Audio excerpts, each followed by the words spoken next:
Hello everybody. In this video, I'll be trying to restore these Red Wing 8146 Roughnecks, and I picked it up on eBay for a very affordable price. But as you can tell, it is very well used, very pre-loved.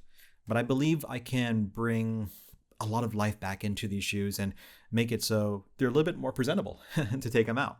The first thing that we gotta do is just do a very general brushing of the shoe, and essentially you're just trying to get any dirt or dry particulates off of the shoe.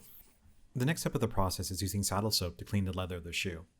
Using the top part of the saddle soap tin, a little bit of water, and a horsehair dauber brush covered with saddle soap, swirl it around in the tin to create a foam, and then apply that foam to a small area of the boot. Have some paper towels or rags on standby because you want to be able to quickly wipe away water and soap before it soaks into the leather. That's why working in small patches is better. So the next step is going to be just letting the boot dry completely. The materials we need for these next steps are going to be Big 4 leather conditioner, which would be up next, and then your shoe cream color of choice. So I'm being very liberal with the Big 4 leather conditioner here just because the boot is very dry.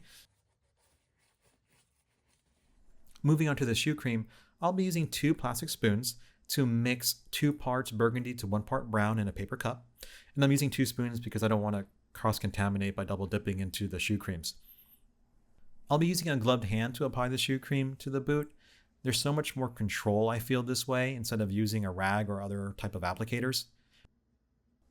The tape is coming in real handy now because I can kind of move my hand really freely across the boot without having to worry about trying to not hit the threads or the stitching.